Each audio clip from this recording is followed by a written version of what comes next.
So, what's up? Good. Day, evening? I don't know how you feel about it. About a year. First of all, well, in case someone doesn't know who I am, I actually became a front-end engineer at GitLab.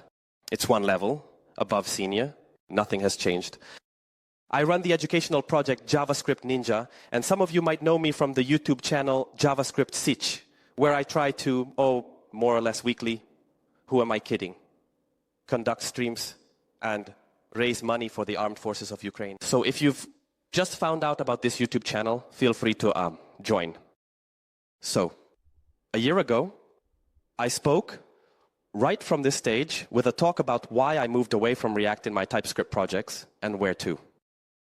Firstly, today I was looking for this very photo to insert into the slide, and I saw that in short, I gave the same talk in 2021.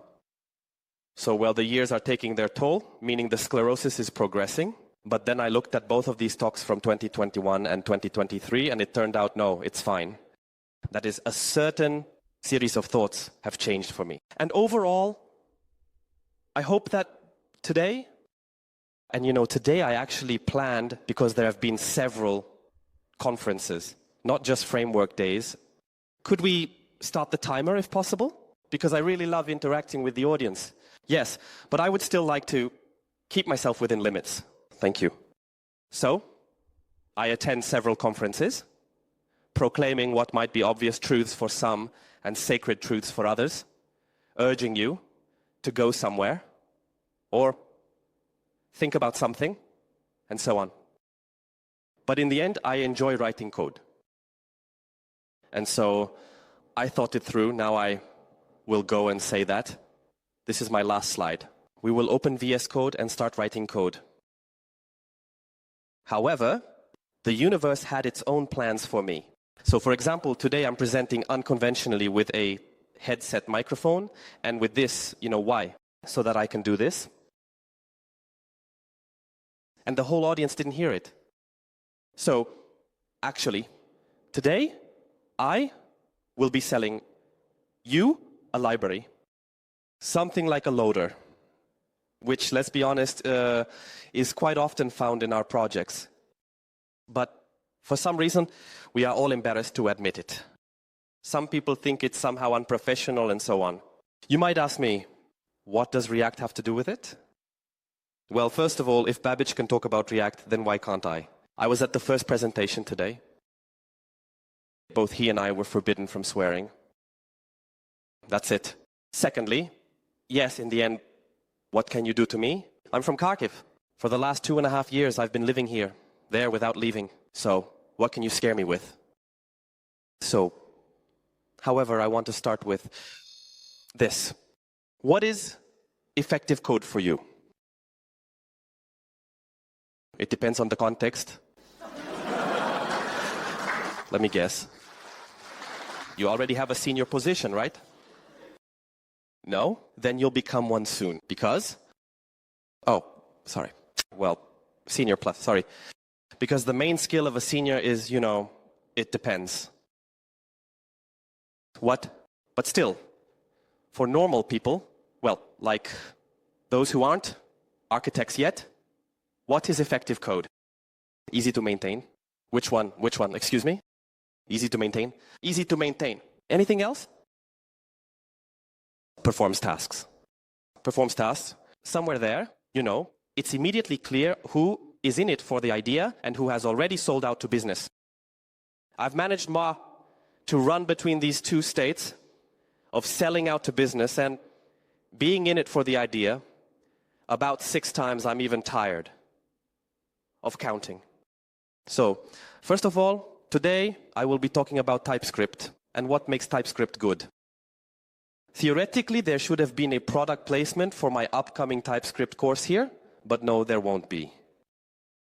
But I have a slightly more complex question for you, because effective code, if we speak from a business perspective, is code that, let's refine the definition a bit, not only performs the necessary tasks, but also allows for predictable and ideally quick accommodation of new business requirements over a certain period of time.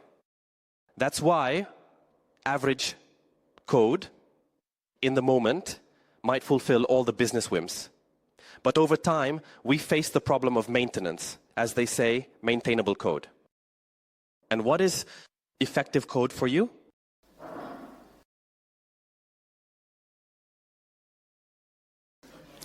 I'm curious. Who used you mentioned Effect? Raise your hands. If you've used Effect, even just to try it out. Well, you're already a plant. We all understood. Yes. Good. That's just excellent. But what is it really like, oh, God, we see a girl like that. Oh, what an impressive girl. And we see code that makes you react the same way. Oh, what the code. Ha ha ha. In Haskell, that's a very good thesis. I even agree with it. If we lower ourselves to the level of our usual mundane JavaScript, understandable, concise. You know, when I write understandable and concise code, actually not like that. Firstly, it's either understandable or concise for me. I'll be honest. So, when I write understandable code, people seriously approach me and ask, are you really a senior? Why do you write such simple code? I say, because I'm too lazy to think.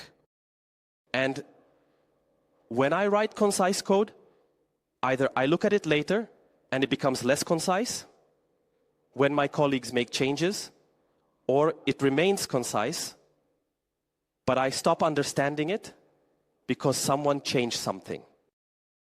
So, for me, impressive code is code that satisfies my inner aesthete. I look at it and I like it. Moreover, this changes over time. Sometimes I like one thing, sometimes I like another, but today I will present the idea to you in the context of a real task. So, in one of the projects where I am essentially, I don't know, like Mr. Architect or like a consultant, overseeing from the side, theoretically, not supposed to write any code, theoretically. So I was involved. There was a group of developers, and we were creating something like a poker room, a system for learning poker using artificial intelligence. Well, it's much easier to raise money now if you have artificial intelligence. So there, since I don't trust either my colleagues or, first and foremost, myself, I took a certain poker engine, rewrote it, and improved it in the context of what we like to call defensive programming. That is, a step to the left, a step to the right, exception. You can't go there, you can't move there, you're doing it wrong, the bet is incorrect. And in general, go learn the rules of poker.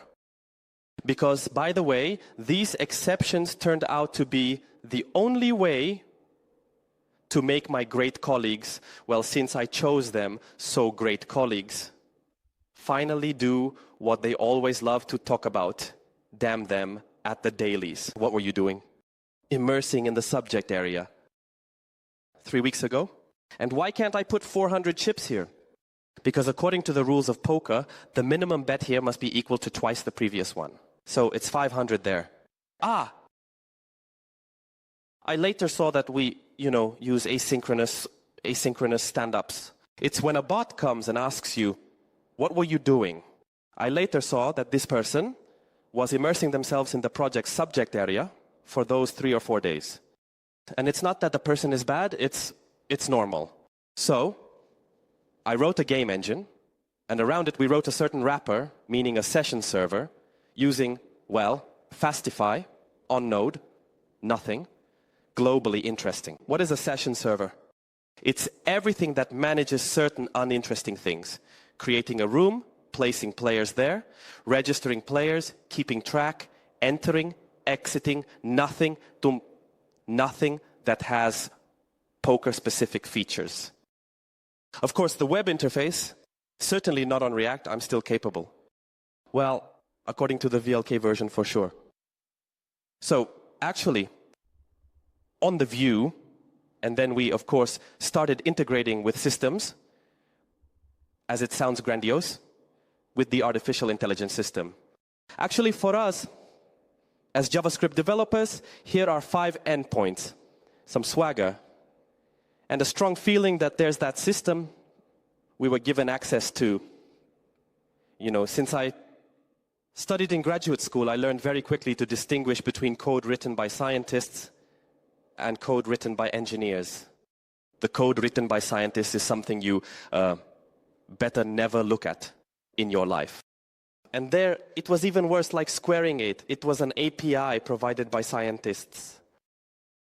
That is, we won't delve into the depths of poker terms, but there are usually 2 ways to describe the game of poker and how we count chips. But they came up with a 3rd way, and it was so convenient for them, and it was already too late to rewrite anything. And of course, some kind of database, naturally, it's Postgres, which was somehow integrated. Well, it seemed like a trivial project. As I say, I mostly didn't believe that people would use it, while as they say, adhering to poker rules. So I went ahead and wrote the engine. I was calm, and I went for a walk for about 2 months. Meanwhile, the problem turned out to be, as always, where it was least expected. It turned out that this simple interaction arrow between the server and the system, from the perspective of business logic, represents several synchronous requests, and they are restored there according to a certain logic. That is, if this request failed, it means, as a reminder, the scientists provided the API. This means that we don't have data in the pre-computed solutions database, so we need to make a request to another system. If it failed, then there is no possibility to make a request there either. So all of this is quite complex, meaning it started off simple. But then, as you know, it mutated into a very complex asynchronous graph. Further, and of course, for this illustration, we needed promises, meaning we can consider that each circle is some promise that returns some data. The red arrows are catch, and the green ones are then. Nothing interesting. Then, it turned out that if we get timeouts, meaning, for example, if the system doesn't respond within 60 seconds, our logic changes, and we have to take a different path. Why? Because it means the system is overloaded, etc. So there's no point in querying it again, and so on. At this point, I started drawing this not only for you in the presentation, but also in the documentation, because I began to lose understanding of how it all works. And then it turned out that we need, if we start working with timeouts, what do we need? That's right, to cancel promises. Thank God, we already have abort controllers, so we start using them everywhere. Let's not forget, who are we fooling to include it in every request we have? But there's always a but. You see, this little purple, unpleasant element, there's no red arrow pointing to it. Not because I forgot it in the presentation, but because it's an external API that doesn't accept an abort controller. And there were more than one of such APIs in the presentation in our system. So at first everything started so well, beautifully, clearly. Then I started this. All right, I'll just pass this abort controller everywhere. And then it started to look something like this. That is, we perform some asynchronous operation, and then we must not forget, after each long synchronous operation, to check whether the controller you passed there, actually the abort controller, has not been interrupted. If it has been interrupted, then exit correctly. Because if not, then with a high probability, this entire asynchronous construct might then somehow unravel and try to perform an operation that can no longer be executed at that time. The time has already passed. We have already moved on to other operations. And my core, which was supposed to protect me, is indeed protecting me. Says goodbye.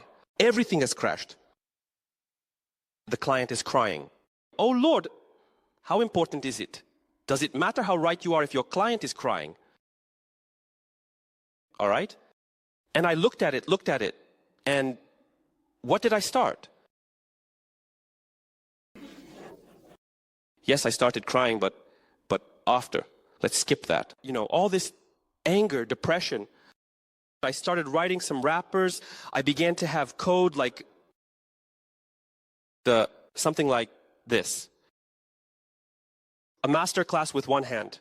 I had a run promise function where you had to pass, essentially, the promise that needed to be executed and pass your own abort controller, which had to be checked like this. And then I started using ESLint rules to prohibit simply awaiting regular promises, because otherwise it's impossible to ensure that. I don't want to think I'm looking at code written by a colleague 3 months ago. The colleague might already be raising rabbits. And I don't want to think, did he forget the run promise here? Or is it not supposed to be here according to the logic? I don't want to think. I'm 36 years old. I don't want to think anymore when I'm programming. Even artificial intelligence thinks, even TypeScript, forgive me, Lord, thinks. And how do you think? Well, I'll be honest with you. Nothing good came out of it. Why didn't it work out? Because it turned out that you start surrounding yourself with a large number of exceptions, and so on. Well, it's impossible to control. So I'm like, what's the point? I saw another problem. I remind you that I went for a walk for about a month or two. When I returned to the code, I came back. I realized that I don't understand what's going on here. Why? Because what is a promise? We have an operation that either completes successfully or ends with an error. 2 states. The problem is that in real life, if you've ever been in the same room with a business analyst, we find out that there are actually 3 states. In any not any, but most business processes, this is the normal flow. When everything is fine, that's what junior developers usually happily code. This is what is marked in yellow. This is the error flow. These are errors anticipated by the system. We encountered an error, but that's normal. And red is the exception flow. When the program has made an unacceptable assumption or something unpredictable has occurred. The problem is that our promises... Look, I didn't just write this generic and carry it with me for several slides for no reason. They have only one parameter, the type of result. That is returned. You cannot type the red arrow. Why? Because from the developer's perspective, all of this is the normal flow. This promise was successfully resolved. From the business analyst's perspective, this is the normal flow. This is the error flow. And what is that red thing? Oh my, why are you burdening me with implementation details? But who am I? A philosophical question, of course. A genius, billionaire, playboy, philanthropist? No, unfortunately, not in any of those aspects yet. And the problem is that from the perspective of this slide, I am neither a developer nor a business person. I want to understand both. I understand why I need it. So for this, in principle, there are many results, many approaches. Tell me which approach you prefer. I will tell you which programming language you are probably writing in, among others. Well, this is the actual result. In fact, in one form or another, yes, there's Rust fans write monadizer. Hello, Haskell enthusiasts. In order not to cry again in this giant, wonderful world of functors and other things, because we all know, as soon as a person starts to understand monads, they automatically lose the ability to explain it. Or you can be, some kind of, oh Lord, I don't want to know all of this. I've seen that too. We will be returning errors and making them instances of. We will have 100 and 500 classes of errors. We will be making them instances of, and God bless you. If you ever have to do this on the front end, your front end will be open in 2 iframes when the classes are the same, but the instance of does not pass. If the entity came from another frame. Browsers, they are tricky. So the problem is that, honestly, I looked at it. They all have their pros and cons, but I don't like any of them. And I apologize. What is this? Why? Yes, it's small. Pressed once, worked 10 times, and then here. Yes, turn back here. And then to this whole beautiful system. I was told, listen, I don't really understand what's going on here. Could you please add telemetry? Well, so that we could, at the word telemetry, those in the front row start laughing hysterically. Because if you've ever looked at the open telemetry standard, which is generally reasonable, but if you want to implement it in a deeply asynchronous environment, and something like your framework hasn't taken care of it for you, welcome to the world of callbacks, which are driven by callbacks, and also, most likely, if you are ST, sprinkled with the sugar of asynchronous local storage in the world of Node.js. I looked somewhere, and I'll say, let's, as the Americans say, go back to the drawing board. What do I have in the system? I have an operation. An operation is a series of asynchronous or synchronous. By default, we'll consider them asynchronous functions that we somehow combine, which produce a result at the output. First. Second, the operation has a state. An example of such a state is, for instance, whether the operation has already been cancelled, something we try to manage with the controller. And our operation elements can return errors. No matter how, it doesn't mean we are not thinking right now about whether it will be a catch or a result. From a purely business perspective, if an error occurs, we must provide it as a result and not continue executing our chain of functions.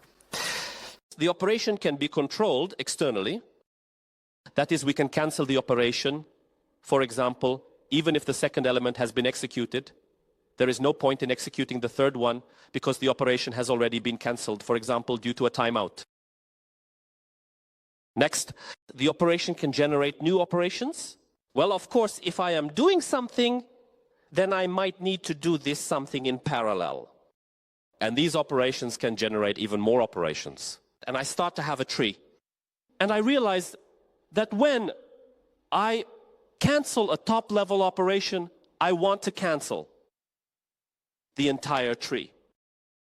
And when I realize that now in the state I need to store not only whether the current operation is cancelled, but also the parent operation, etc. And here I am like, stop. Actually, when you have a hammer in your hand, everything looks like a nail. And I realized that actually, how these operations are executed for me. So I have this kind of blue thing. It's not necessarily a promise anymore. And I say, please, execute something for me. When this something is done, check. If the current operation is not cancelled, etc. That is, I need to pass to some engine exactly what needs to be done. A description of what needs to be done. The state of the current operation, how we identified the operation itself because it can be combined with others. And all of this is executed by such an engine. And heroically, I started writing it around 3 in the morning. Well, as usual, I started to ponder. I should have done this, of course, 3 hours earlier. Am I writing nonsense? Because I realized that I am writing React. So, in fact, I tricked you all. So, we are actually going to talk about React. Because why? Look, what is this? This is a component. What does your component function return in React? It returns some description of what needs to be displayed. Virtual DOM, it's not a physical entity. Well, thank God nothing here is a physical entity. Because if we were all architects in another sense, I would be afraid to be here. Because I know what kind of engineer I am. So, and I understand it's a description of what needs to be displayed on the screen. Well, there's no need to even explain the state. The state from React is familiar to all of us. And what is this current operation? It's the context. Even the same context that exists in React. And actually, depending on what it returned to us, I really like the English word blueprint, what our component returned to us, what our state is, what our context is. We perform something. That is, the React engine performs certain operations. Moreover, this thing on the right has also existed in React for a long time. Back in 2016, I was an optimist, and I gave a talk titled React Fiber, The Future is Already Here, where I discussed how React was on the verge. 2024 is almost here. React 19 will soon be released, of implementing asynchronous rendering.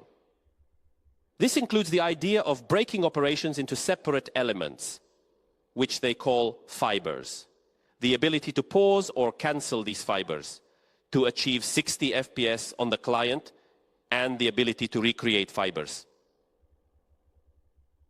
Essentially, each fiber is just a description exactly identical to mine.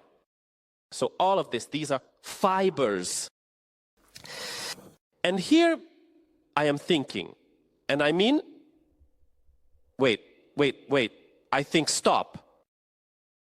Here I remembered that, well, once, surely someone must have written about this somehow.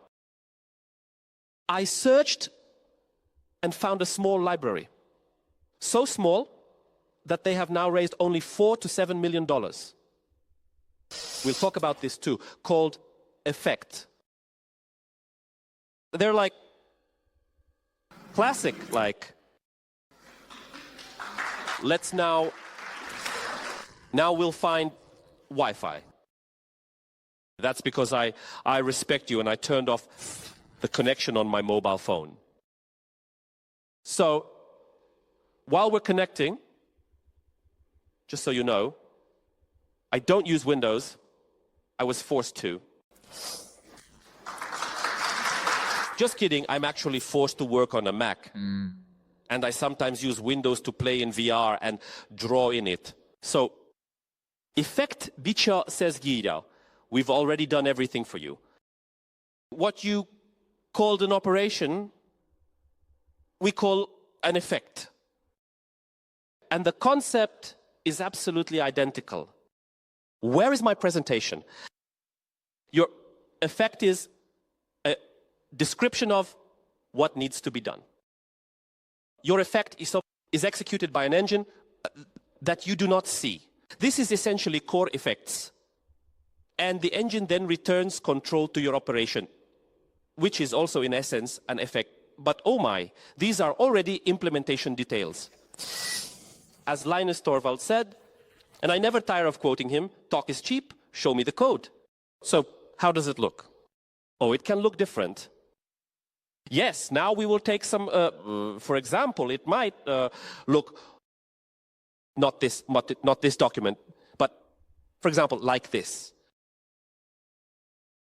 Here, as if we, it seems, as rigs, fans probably feel at home. And like, look, what beauty. It's functional. It's probably a bit of a stretch to call it point free. If you don't understand what it is, you don't need it, trust me. So look, we're creating a post request to a specific endpoint. Then we say that it is passed to a series of functions. This is a function call from a function call. Well, everyone is probably familiar with the pipe. Then we pass a JSON body there. Then we say, and when this is done, it will be output to the log then it will perform a fetch. Then there, parse it according to certain rules, and so on. Beautiful? Someone might say yes. But let's be honest. It's not that no one writes like this. That would be untrue. People do write like this. I deliberately use a very strong word, name, perverts. Why is that? Because it's purely in absolute terms. Because an average JavaScript developer doesn't write like this, because they learned. So to speak, procedural programming, in reality, they don't know this. Do one, do two, do three. Rather than call a function from a function, from a function from a function. They think in these sequential terms. Do one, do two, do three. And when you show them this, they say, how do I write an if here, right here? Probably everyone who has used or tried to use RxJS understands what the problem is. So the effect says, you know, there's another way. You can use a generator. And you're like, thank God, finally my knowledge of generators is useful. Actually, if you use Redux, have you ever used Redux sagas? Yes, well, by the way, that's not the best example. But for example, E. Let's do it a little differently. I'll do a search with yield and an asterisk. Oh, I like it here. Oh dear, my colleagues have slightly broken some TypeScript, but not too much. That is, it's a generator where you simply run other asynchronous things using yield with an asterisk, while overall writing normal code. Where is the power? For us, this word, of course, now evokes strict irony. But where is the real power? And the power lies in the fact that it doesn't matter whether I write like this or I write where we return like this. Look, do you see the types here? Well, usually the types of input parameters. I don't see them. And now look, I'll just show you the autocomplete. Look, it shows me that the result of this operation is an effect that returns an HTTP client response. This is the first argument, and the second argument from the expected errors is either an HTTP client error or an HTTP body error. See, after the comma, this is not mentioned anywhere. It's not, well, you might say, maybe it's specified somewhere here in the types. Let's take a look at our, well, that horror. This horrible generator, operator, etc. You see, it shows that here we have, it returns the value of row history and no known errors. Where am I calling some effect? Here, for example, the action effect. This effect returns to me a complex poker structure, or returns an HTTP client error, or returns an HTTP body error, HTTP, or a parse error. The third argument, by the way, in the generic, for those interested, where it says never, these are dependencies. The dependency injection system, which automatically indicates what this effect needs for execution in terms of types. So, look, my colleagues, just a moment. I don't have a third hand to press control. So they wrote some effect, etc. I, without having any idea, have the opportunity with the help of TypeScript to be absolutely sure which specific errors were described in the system, and they will be correctly output from the entire sequence of effects. That is, I can always be sure that this type, again, you see, there are almost no types in the code, absolutely none. It allows me to get the necessary complete type that I can trust.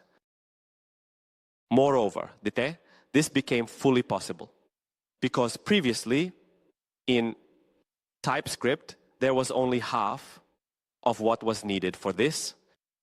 However, since we now have the keyword satisfies, I can kill two birds or with one stone.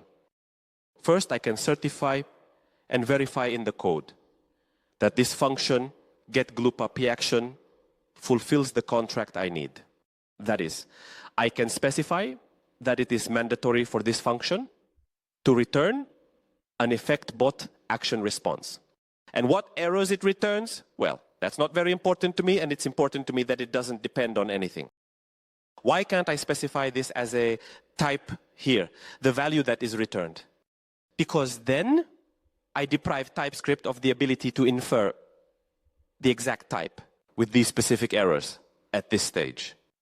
That is, on one hand, the lower satisfies indicates the contract that I must adhere to. And TypeScript will automatically check this for me.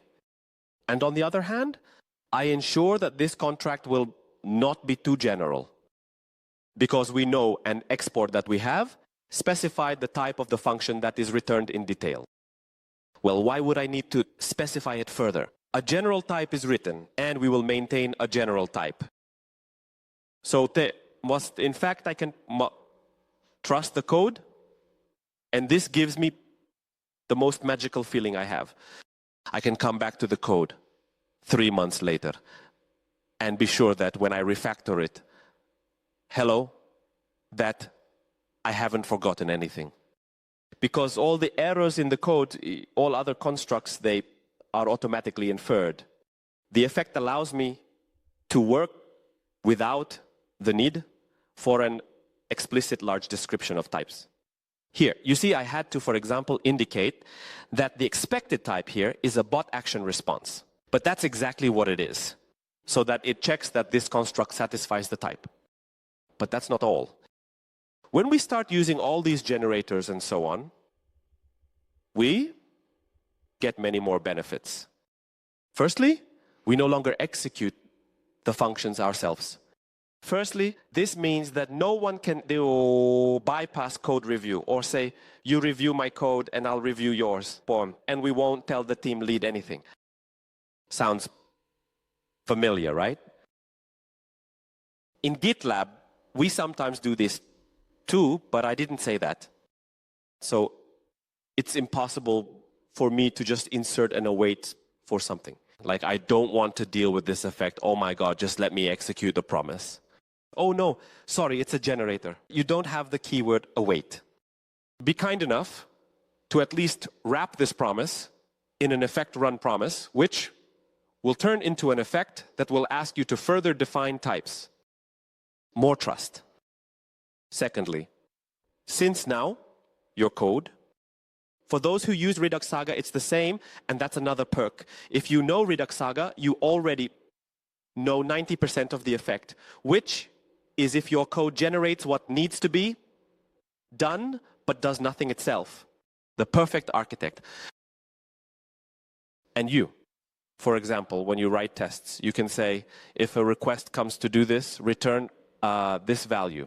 It's very convenient to write tests. So you don't have to worry that some request inadvertently slipped past you. Second, you need to implement, for example, caching. It's elementary. A request comes to you again. So you have this kind of request. Do we need to execute it, or can we substitute the result from some cache? Do you want caching just with function arguments? Complex logic is needed. Well, my goodness, here is essentially a description of the request. Decide for yourself whether to return it to the cache or not. Remember the telemetry I mentioned? Oh Lord, spare me from having to implement it. To implement it further in the code, I rewrote it to an effect. Not because of this. So, in order to implement it in the code, I had to add, well, you see, 1, 2, 3, 4, 5 lines that say something like, please, all of this that we are running. Again, hello, TypeScript, also, please run. With the name of the asynchronous operation handler. That's it. And what do I get after this? Well, something like this. All the automatic operations that we had executed. Let me do it like this. All the operations that were executed automatically, because the operation knows which operation it created, it knows how many operations it took. It automatically recorded, moreover. All these operations, all the logs that were inside each effect, yes, were also automatically recorded in this trace. I can see what was sent there and so on. Just with one line. For me, it was a very pleasant surprise. Yes. Next. What else? Firstly, I really like that the Effectful code respects my wishes and preferences. What is it about? The effect doesn't say use result. Oh, no, use either. No, maybe use something of your own. It has all the options. It says we have this high-level concept of effect. And then if you want, I can return either to you. If you want, I can return result to you. If you want, I can even return a promise to you, which you can catch, but I won't give you. And I thought it was in vain that I took the microphone in hand. So, or if you want, I can return a promise to you, which you can catch, but in the end, you will be able to have and understand the error types. Well, if you want to shoot yourself in the foot. Yes, now, just a second. Illya said and tried to say it now into a bottle of water. So, and this is very pleasing to me because every time I encountered adherents of functional programming, it was the same thing.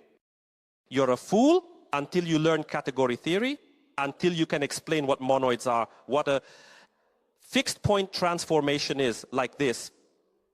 I'm not even sure I'm naming it correctly in Ukrainian. Don't approach our code. Well, everyone is like, all right, I won't approach it. Next, the effect says it doesn't force you to write types. The whole purpose of this was for all types to be inferred automatically through your system. Because every time I write a type, I don't trust myself. I might make it too, or write something completely off with as hello TypeScript, or write something too broad, too narrow, meaning losing additional information. And then some junior, somewhere in the middle of your chain of calls, slapped a function type as they liked, and you lost half of the important information in your type system. Third, effect, again, unlike conditional Haskell and many approaches, says, not just me. We didn't rewrite the entire system on effect, although it would be cool probably. Maybe we'll rewrite it someday in my dreams. Effect interacts very well in all directions. It says, do you have an effect? Well, okay, here's the mechanism for you. For example, the run promise effect, I'll run it, return a promise. Oh, do you need to call a promise? All right, I have a function, try promise, I think, at Spark, I don't remember. It's not that important, which takes a promise as input and converts it into an effect. So it all integrates very harmoniously, gradually, hello again, Babic, into your code. Is it all that good? No. There are a number of problems. First, performance. This is a very philosophical concept, how much performance you lose on generators. According to some tests, it's 20%. According to others, 500. Choose the one you like. In fact, everywhere we use the effect, it's not a critical performance element. Second, not the most expressive. What is being discussed? When you, once again, become adherents of RxJS, you are given the opportunity to only write this cascade of functions and so on. You have to learn to think in terms of functional programming, or if we are talking about Rx streams. I like to joke that you have understood RxJS when you look at this lamp and see not the light, but a stream of photons. And since the effect allows you, among other things, let's be honest, to write bad code using generators, be sure that the code there will be, well, not so great, but it is hidden, meaning it is still typed, it is hidden from the outside, so we can live with it. Third, people won't understand when so proud, we decided seriously, this is a rare, very uncommon case where I can say without exaggeration, we solved all the crashes of our project thanks to the effect. So when I, proud of myself, submitted this code for review to the client's representatives, do you know what they wrote? In short, yeah, the architecture improved, but overall they use some old-fashioned patterns because they chain promises, referring to, I call it hell, or they use generators. Don't they know that async await exists? I mean, for some reason, you know, many people think that generators were used when async await wasn't available, and there are a lot of them. And since these people really don't know how to use generators yet, my favorite interview question for a supposed senior is, can you tell me where generators are needed in JavaScript? What about synchronous generators? And if we're not talking about iterators, it stumps them, the bastards. Exactly. So there's a problem with this. And the effect, you know, they are so pragmatic that they solved 90% of my problems. And when but look at them, the solution is in the effect. Need to manage concurrency? Effect. Need to parse JSON? The effect schema is currently the most powerful among all JSON parsers. Among all schema parsers, you can look at the comparisons. The most expressive, the most powerful, Zod. Do you need to use dependency injection? A very powerful injection mechanism is also built on types. I just wouldn't have enough time to show how beautifully it types dependency injection, one of the weakest points of dependency injection. Typed errors. The ability to substitute implementations, the ability to control data streams. Shall I continue? I mean, the effect is like, you know, like Lodash, it has everything. And I've even found a few times it's not very well documented, sometimes not at all. You write a function and think, well, at least this is needed. Then you discover that the effect has an array filter Unix, for example, which returns an array and so on. And, you know, Mr. Yuri Dude has, let's not mention him too loudly, a favorite question. How much do you earn? This worries me a lot. I talked about this a year ago because, for example, Vercel raised a lot of investor money. How do they return it? Exactly. Next.js works well, it only fully functions on Vercel. The effect raised $4 and $7 million, which is also quite a lot. How will he return the money? It's simple. When you wrote this construct, it turns out that the effects parallel very well, including between different nodes, if you can build resource sharing, etc. That is the system which we have described. In its complete form is already the core value of their business. So it will not become closed, will not deteriorate, etc. They are building a very complex executor system. This runner, which executes your requests, UDITSys, which is parallelized, etc. And among all the companies, yes, from Mr. Evan Yu, who is now Void Zero, recently raised funds. Among all the companies that have recently raised funds, Effect is probably the only company that understands where they want to make money from me or someone else. And that's why I'm calm about why I can pull it into this product without fearing perhaps such a big vendor lock. That's all. That's everything I wanted to tell you today. I'll immediately answer the zero question. Effect doesn't need to be used everywhere. Effect can be used both on the back end and the front end. If you need to, use Effect if you have complex operations, branched or complex branched asynchronous operations. They occur both on the back end and the front end. And now, as they say, I can move on to questions. Yes, please, questions. Oh, there is one.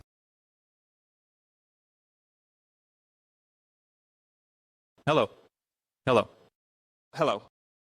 Yes, thank you very much for the report. Could you please tell me, you mentioned several times... Could you come a little closer? We can barely hear you. Thank you. Could you please tell me, you mentioned RxJS several times. Well, it just so happens that I work with Angular, and the architecture is very similar. That is the same tabs, maps, and so on. The only thing is that there is a certain level of nesting, unlike in RxJS. There, if everything is done correctly, everything is sequential, as you described. It's worth mentioning here, that nesting can appear, yes. Yes, yes. This leads to the question. For example, if we compare it with RxJS, yes? For instance, what is the difference between using effects or RxJS? Firstly, the main difference for me is that when you try to transition, even a non-junior, even a normal person to RxJS, it's a very traumatic experience. It's a very steep learning curve that forces you to understand how it works. And then it starts. Hot observables, cold observables. Oh, and here you write tap, oh my, it's only like this. And then there are 150 or however many Rx operators there are.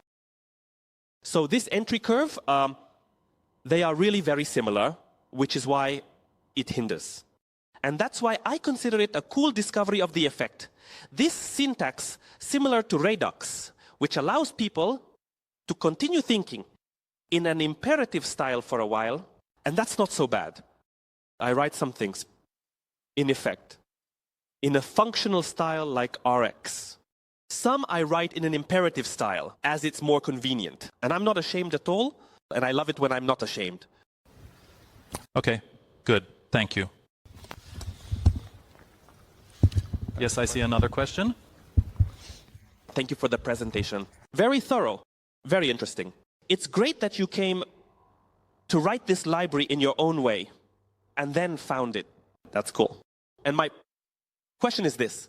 You said that using generators slows down the code overall. Well, the execution of the code. And that's interesting. You said that overall using these effects allows for writing parallel code nicely. But what's the point of parallel code if not to speed up the overall execution? So my question is, how do these two concepts coexist? So on one hand, we are trying to create a library that will handle parallelism well. And on the other hand, we are using generators that actually slow down such code. Firstly, we can use generators, meaning theoretically you can write purely on a chain of functions, theoretically. That's the first point. Secondly, 90% of my code spends its time not in these, or rather not like this. Inside these deeply synchronous functions, but usually just waiting for something to happen. I mean, waiting for an API response, a database response, and so on. If I had to implement some heavy number crunching task, meaning one that processes heavy data, etc., then the effect might become problematic. If I need to implement, but usually I need to implement as many asynchronous operations as possible simultaneously. I need to implement asynchronous operations in a safe way so that they do not block each other where it's unnecessary. In other words, true parallelism. And I'm ready to live with the fact that, so to speak, instead of passing 10 operations, I will pass 8. Because then a junior developer will come and again, make 3 awaits instead of 1 promise and everything will break. Unfortunately, from my own experience. So it's both a description of parallel processes and performance, which are not things that contradict each other. Take, for example, Python with its GL, Global Interpreter Lock, which also somewhat kills performance, but allows for easier description of asynchronous things. So these are trade-offs, as they say. It depends. Well, I think we can then express our thanks. Illya Klymov, please, a round of applause.